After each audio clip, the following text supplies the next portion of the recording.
वे बनबरी कैसे आए? जंगल में भटकना, बिना ये जाने कि आप कहाँ जा रहे हैं या आपको आगे क्या रोमांच मिलने वाला है, उतना सुखद नहीं है जितना कोई सोच सकता है। जंगल हमेशा सुंदर और प्रभावशाली होते हैं, और अगर आप चिंतित या भूखे नहीं हैं, तो आप उनका भरपूर आनंद ले सकते हैं। लेकिन डोरोथी उस सुबह चिंतित और भूखी थी, इसलिए उसने जंगल की सुंदरता पर कम ध्यान दिया और जितनी जल्दी हो सके उतनी जल्दी आगे बढ़ गई। उसने एक दिशा में रहने और चक्कर न लगाने की कोशिश की, लेकिन वह बिल्कुल भी आश्वस्त नहीं थी कि उसने जो दिशा चुनी है वो उसे शिविर तक ले जाएगी। धीरे धीरे उसे बहुत खुशी हुई जब वह एक रास्ते पर पहुंची।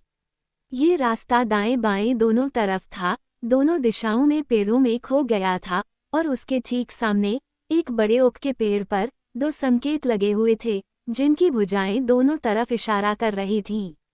एक संकेत पर लिखा था, बनबरी के लिए दूसरी सड़क लें, और दूसरा संकेत पड़ता है, बननिबरी के लिए दूसरी सड़क लें। ठीक है, बिलिना ने संकेतों को देखते हुए कहा, ऐसा लग रहा है जैसे हम फिर से सभ्यता की ओर लौट रहे हैं।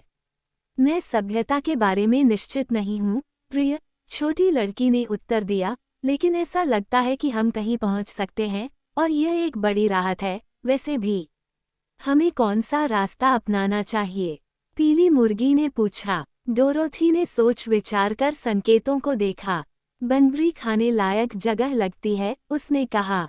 चलो वहाँ चलते हैं। मेरे लिए तो ये सब एक ही बात है, बिलिना ने जवाब दिया। उसने अपनी भूख मिटाने के लिए काई से काफी कीड़े मकोड़े उठाए थे, लेकिन मुर्गी जानती थी कि डोरोथी कीड़े नहीं खा सकती, और न ही टोटो। बनबरी का रास्ता बहुत कम इस्तेमाल किया गया लगता था, लेकिन ये काफी स्पष्ट था और पेड़ों के बीच से एक टेढ़े मेढ़े रास्ते से गुजरता था, जब तक कि ये उन्हें एक खुली जगह पर नहीं ले गया, जो डोरोथी ने अब तक देखे गए सबसे अजीब घरों से भरी हुई थी। वे सभी पटाखों से बने थे, छोटे छोटे चौकोर आकार में बने थे, और कई सुंदर और सजावटी आकृतियों के थे, जिनमें बालकनी और बरामदे थे, जिनमें ब्रैड स्टिक्स के खंभे थे और छतों पर वेपा पटाखे लगे थे। रोटी के टुकड़ों से बने रास्ते घर घर तक जाते थे और सड़कें बनाते थे, और ऐसा लगता था कि उस जगह पर बहुत से निवासी रहते हैं। जब डोरोथी, उसके बाद बिलिना और टोटो उस स्थान पर पहुंचे, तो उन्होंने देखा कि लोग सड़कों पर टहल रहे थे या समूहों में इकट्ठे होकर आपस में बातें कर रहे थे, या बरामदों और बालकनियों पर बैठे थे। और वे कितने मजाकिया लोग थे। पुरुष, महिलाएं और बच्चे सभी बंस और ब्रैड से बने थे। कुछ पतले थे और कुछ मोटे, कुछ गोरे थे, कुछ हल्के भूरे और कुछ बहुत गहरे रंग के। कुछ बंस, जो लोगों के अधिक महत्वपूर्ण वर्ग का गठन करते प्रतीत होते थे, बड़े करीने से फ्रॉस्टेड थे। कुछ की आंखों के लिए किशमिश और उनके कपड़ों पर कर्ट बटन थे, दूसरों की आंखें लौंग की थीं और पैर दालचीनी के थे, और कई ने गुलाबी और हरे रंग की फ्रॉस्टेड टोपी और बोनट पहने थे। बनबरी में उस समय हड़कंप मच गया जब अचानक अजनबी उनके बीच आ गए। महिलाओं ने अपने बच्चों को उठाया और अपने घरों में घुस गईं, पीछे से पटाखे के दरवाजे सावधानी से बंद कर लिए। कुछ पुरुष इतनी जल्दी में भागे कि वे एक दूसरे पर गिर पड़े, जबकि अन्य, जो अधिक साहसी थे, एक समूह में इकट्ठे हुए और उन्होंने हमलावरों का डटकर सामना किया। डोरोथी को तुरंत एहसास हुआ कि उसे इन शर्मीले लोगों को डराने से बचने के लिए सावधानी से काम करना चाहिए, जो स्पष्ट रूप से अजनबियों की उपस्थिति के अभ्यस्त नहीं थे। शहर में ताज़ी रोटी की एक सुखद सुगंधित गंध थी, और इसने छोटी लड़की को पहले से कहीं ज्यादा भूखा बना दिया। उसने टोटो और बिलिना को वहीं रहने के लिए कहा, जबकि वह धीरे धीरे उस समूह की ओर बढ़ी जो चुपचाप उसका इंतजार कर रहा था। आप मुझे अप्रत्याशित रूप से आने के लिए क्षमा करें, उसने धीरे से कहा, लेकिन मुझे वास्तव में पता नहीं था कि मैं यहाँ आने वाली हूँ, जब तक कि मैं नहीं पहुँची। मैं जंगल में खो गई थी, आप जानते हैं, और मैं बहुत भूखी हूँ। भूख लगी है, वे भयभीत स्वर में बुदबुदाए। हाँ, कल रात के खाने के बाद से मैंने कुछ भी नहीं खाया है, उसने बताया। क्या बनबरी में खाने पीने की कोई चीज़ है? वे एक दूसरे को असमंजस की दृष्टि से देखने लगे, और तभी एक मोटा ताज़ा आदमी, जो एक महत्वपूर्ण व्यक्ति प्रतीत हो रहा था, आगे बढ़ा और बोला, छोटी बच्ची, सच कहूं तो हम सब खाने की चीजें हैं। बनबरी में सब कुछ तुम्हारे जैसे भूखे इंसानों के लिए खाने योग्य है, लेकिन खाए जाने और नष्ट किए जाने से बचने के लिए हमने खुद को इस सुनसान जगह पर अलग थलग कर लिया है, और तुम्हारा यहाँ आकर हमें खाना खिलाना न तो सही है और न ही न्यायपूर्ण है। डोरोथी ने उसकी ओर लालसा भरी नजरों से देखा। तुम रोटी हो, है ना? उसने पूछा। हाँ, ब्रेड और मक्खन। मक्खन मेरे अंदर है, इसलिए यह पिघल कर बहेगा नहीं। मैं खुद ही चलाता हूँ। इस मजाक पर सभी लोग जोर से हंसने लगे, और डोरोथी ने सोचा कि अगर वे इस तरह हंस सकते हैं तो उन्हें ज्यादा डरने की जरूरत नहीं है। क्या मैं लोगों के अलावा कुछ और नहीं खा सकती? उसने पूछा। क्या मैं सिर्फ एक घर या फुटपाथ या कुछ और नहीं खा सकती? मुझे इससे कोई फर्क नहीं पड़ता कि वह क्या है, आप जानते हैं। यह कोई सार्वजनिक बेकरी नहीं है, बच्चे, आदमी ने सख्ती से जवाब दिया। ये निजी संपत्ति है। मैं जानता हूँ श्रीमान। मेरा नाम सी बन है, एस्क्वायर, आदमी ने कहा। सी का मतलब है सिनेमन, और इस जगह का नाम मेरे परिवार के नाम पर रखा गया है, जो शहर में सबसे कुलीन है। ओह, मुझे इस बारे में नहीं पता, दूसरे अजीब व्यक्ति ने आपत्ति जताई। ग्राहम और ब्राउन और वाइट सभी बेहतरीन परिवार हैं, और उनकी तरह का कोई भी बेहतर नहीं है। मैं खुद बोस्टन ब्राउन हूँ। मैं मानता हूँ कि आप सभी वांछनीय नागरिक हैं, श्री बन ने कुछ कठोरता से कहा, लेकिन तथ्य यह है कि हमारे शहर का नाम बनबरी है। क्षमा करें, डोरोथी ने बीच में टोकते हुए कहा, लेकिन मुझे हर मिनट भूख बढ़ती जा रही है। अब, अगर आप विनम्र और दयालु हैं, जैसा कि मुझे यकीन है कि आपको होना चाहिए, तो आप मुझे कुछ खाने देंगे। यहाँ खाने के लिए इतना कुछ है कि आपको इसकी कभी कमी महसूस नहीं होगी। तभी एक बड़ा, फूला हुआ, नाजुक भूरे रंग का आदमी आगे बढ़ा और बोला। मुझे लगता है कि इस बच्ची को भूखा भेजना शर्म की बात होगी, खासकर तब जब वह हमसे जो भी मिल जाए, उसे खाने को तैयार है और हमारे लोगों को नहीं छूती। मैं भी यही चाहता हूँ, पापा, पास खड़े रोल ने उत्तर दिया। तो फिर, आप क्या सुझाव देते हैं, मिस्टर ओवा? मिस्टर बन ने पूछा। क्यों, अगर वह चाहे तो मैं उसे अपना पिछला बाड़ा खाने दूंगा। ये वफल से बना है, और यह बहुत कुरकुरा और अच्छा है। वह मेरी ठेलागाड़ी भी खा सकती है, खुशमिजाज दिखने वाले मफिन ने कहा। यह जुजू व्हील के साथ नेबिस्को से बना है। बहुत बढ़िया, मिस्टर बन ने टिप्पणी की। ये निश्चित रूप से आपकी बहुत दयालुता है। छोटी लड़की, पॉप ओवर और मिस्टर मफिन के साथ जाओ और वे तुम्हें खाना खिलाएंगे।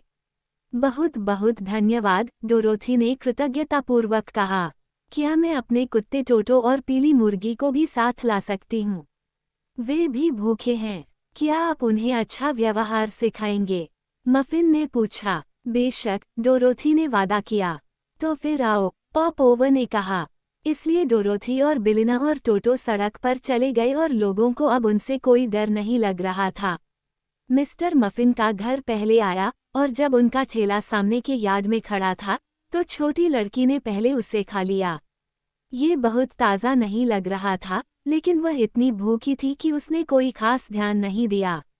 टोटो ने भी कुछ खाया, जबकि बिलिना ने टुकड़ों को उठाया। जब अजनबी लोग खाना खाने में व्यस्त थे, तो बहुत से लोग सड़क पर आकर खड़े हो गए और उत्सुकता से उन्हें देखने लगे। डोरोथी ने देखा कि 6 शरारती दिखने वाले भूरे बच्चे एक पंक्ति में खड़े थे, और उसने पूछा, तुम कौन हो, छोटे बच्चों? हम ग्राहम जेम्स हैं, एक ने उत्तर दिया, और हम सभी जुड़वा हैं। मुझे आश्चर्य है कि क्या आपकी माँ आप में से एक या दो को छोड़ सकती है? बिलिना ने पूछा, जिसने सोचा कि वे अभी अभी पके हैं, लेकिन इस खतरनाक सवाल पर 6 छोटे रत्न जितनी तेजी से भाग सकते थे, भाग गए। तुम्हें ऐसी बातें नहीं कहनी चाहिए, बिलिना, डोरोथी ने डांटते हुए कहा। अब चलो पॉप ओवर के पिछवाड़े में चलते हैं और वफल लेते हैं। मुझे उस बाड़ को जाने देना बिल्कुल पसंद नहीं है, मिस्टर ओवर ने घबराते हुए कहा, जब वे अपने घर की ओर जा रहे थे। हमारे पीछे वाले पड़ोसी सोडा बिस्किट्स हैं, और मैं उनके साथ घुलना मिलना पसंद नहीं करता। लेकिन मुझे अभी भी भूख लगी है, लड़की ने कहा। वह ठेला बहुत बड़ा नहीं था। मेरे पास एक शॉर्टकिक पियानो है, लेकिन मेरे परिवार का कोई भी सदस्य उस पर नहीं बजा सकता, उसने चिंतनशील भाव से कहा। मान लीजिए कि आप उसे खा लेते हैं। ठीक है, डोरोथी ने कहा, मुझे कोई आपत्ति नहीं है। कुछ भी हो सकता है। इसलिए मिस्टर ओवर उसे घर के अंदर ले गए, जहां उसने पियानो खाया, जिसका स्वाद बहुत बढ़िया था। क्या यहाँ पीने के लिए कुछ है? उसने पूछा। हाँ, मेरे पास दूध और पानी का पंप है, आप कौन सा लेंगे? उसने पूछा। मुझे लगता है मैं दोनों को आजमाऊंगी, डोरोथी ने कहा। इसलिए मिस्टर ओवर ने अपनी पत्नी को बुलाया, जो किसी प्रकार के पके हुए आटे से बनी एक बाल्टी लेकर आंगन में आई, और डोरोथी ने ठंडे, मीठे दूध से भरी बाल्टी को उत्सुकता से पी लिया। पॉप ओवर की पत्नी अपने पति से कई गुना अधिक सांवली थी। क्या तुमने ज्यादा खाना नहीं खा लिया है? छोटी लड़की ने उससे पूछा। नहीं, महिला ने उत्तर दिया। न तो मैं बहुत थकी हुई हूँ और न ही बहुत थकी हुई हूँ, मैं बस मिसेज ओवर हूँ और मैं बनबरी ब्रेकफास्ट बैंड की अध्यक्ष हूँ। डोरोथी ने उनके आतिथ्य के लिए उन्हें धन्यवाद दिया और चली गई। गेट पर मिस्टर सिनामन बन ने उससे मुलाकात की और कहा कि वो उसे शहर घुमाएंगे। हमारे यहाँ कुछ बहुत ही दिलचस्प लोग रहते हैं, उसने अपनी दालचीनी जैसी टांगों पर उसके बगल में अकड़कर चलते हुए कहा, और हम सभी जो अच्छे स्वास्थ्य में हैं, अच्छे संस्कारों वाले हैं। अगर तुम अब भूखी नहीं रहोगी तो हम कुछ सबसे महत्वपूर्ण नागरिकों से मिलेंगे। टोटो और बिलिना उनके पीछे पीछे चले गए, बहुत अच्छा व्यवहार करते हुए, और सड़क से थोड़ा आगे वे एक सुंदर निवास पर पहुंचे जहां आंटी सैली लून रहती थीं। बूढ़ी महिला छोटी लड़की से मिलकर खुश हुई और उसे सफ़ेद ब्रेड और मक्खन का एक टुकड़ा दिया, जिसका इस्तेमाल डोरमेट के रूप में किया गया था। ये लगभग ताज़ा था और डोरोथी ने शहर में जो कुछ भी खाया था, उससे बेहतर स्वाद था। तुम्हें मक्खन कहाँ मिलता है? उसने पूछा। हम इसे जमीन से खोदकर निकालते हैं, जो, जैसा कि आपने देखा होगा, पूरी तरह से आटे और चूर्ण से बनी है, श्री बन ने उत्तर दिया। गांव के ठीक दूसरी तरफ एक मक्खन की खान है। यहाँ जो पेड़ आप देख रहे हैं, वे सभी डोलिंडर और डोडेरा हैं, और इस मौसम में हमें उनसे डोनट की अच्छी फसल मिलती है। मुझे लगता है कि आटा उड़कर आपकी आंखों में चला जाएगा, डोरोथी ने कहा। नहीं, उन्होंने कहा, हम कभी कभी पटाखों के चूर्ण से परेशान हो जाते हैं, लेकिन आटे से कभी नहीं। फिर वो उसे जॉनी केक के पास ले गया, जो पास में ही रहने वाले एक हंसमुख बुजुर्ग सज्जन थे। मुझे लगता है कि आपने मेरे बारे में सुना होगा, बूढ़े जॉनी ने गर्व से कहा। मैं पूरी दुनिया में बहुत पसंदीदा हूँ। क्या तुम्हारा रंग पीला नहीं है? डोरोथी ने उसकी ओर आलोचनात्मक दृष्टि से देखते हुए पूछा।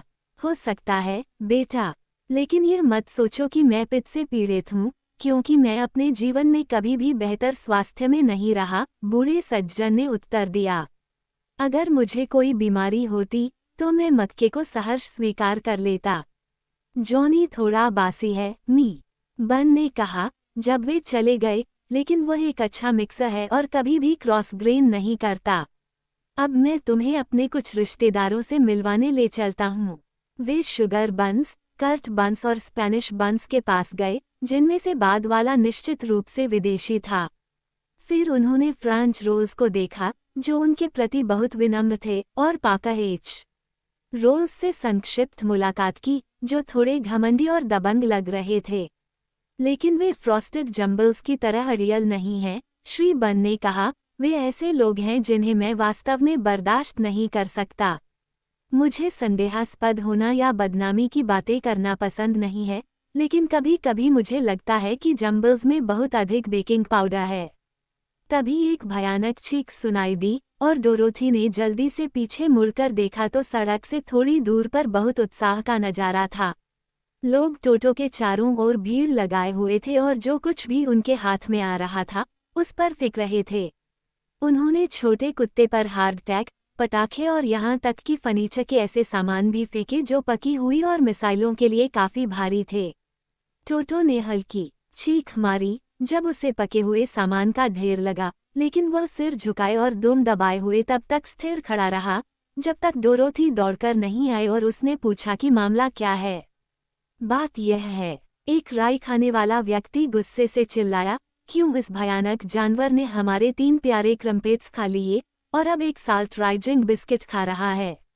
ओह टोटो, तुम ऐसा कैसे कर सकते हो? डोरोथी ने बहुत व्यथित होकर कहा। टोटो का मुंह नमक उगलने वाले उसके शिकार से भरा हुआ था, इसलिए वह सिर्फ कराह रहा था और अपनी दुम हिला रहा था। लेकिन बिलिना, जो सुरक्षित जगह पर जाने के लिए पटाखा घर की छत पर उड़ गई थी, ने आवाज लगाई, उसे दोष मत दो, डोरोथी। क्रम्पेट्स ने उसे ऐसा करने की चुनौती दी थी। हाँ, और तुमने किशमिश बन की आंखें नोच ली, जो हमारे सबसे अच्छे नागरिकों में से एक है। ब्रेड पुडिंग ने पीली मुर्गी की ओर मुट्ठी हिलाते हुए चिल्लाया।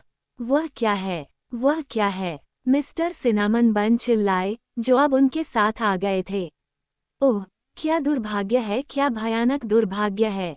देखो, डोरोथी ने अपने पालतू जानवरों का बचाव करने का दृढ़ निश्चय करते हुए कहा, मुझे लगता है कि हमने आप सभी के साथ अच्छा व्यवहार किया है, क्योंकि आप हमारे लिए खाने पीने की चीजें और नियमित भोजन उपलब्ध कराते हैं।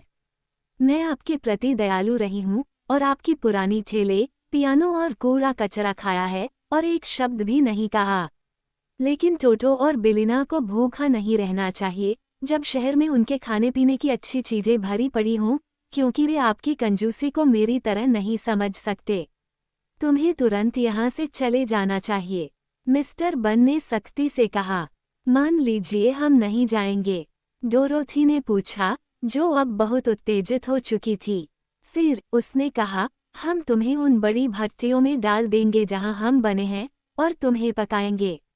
डोरोथी ने चारों ओर देखा और सभी के चेहरों पर धमकी भरी नजरें देखीं। उसने शहर में किसी भी भट्टी पर ध्यान नहीं दिया था, लेकिन फिर भी वे वहां हो सकते हैं, क्योंकि कुछ निवासी बहुत नए लग रहे थे। इसलिए उसने जाने का फैसला किया और टोटो और बिलिना को अपने पीछे आने के लिए पुकारते हुए वह सड़क पर चली गई। जितना संभव हो सके उतनी गरिमा के साथ, ये देखते हुए कि उसके पीछे बंस और बिस्कुट और अन्य बेक किए गए सामान की चीखें और चीखें आ रही थीं।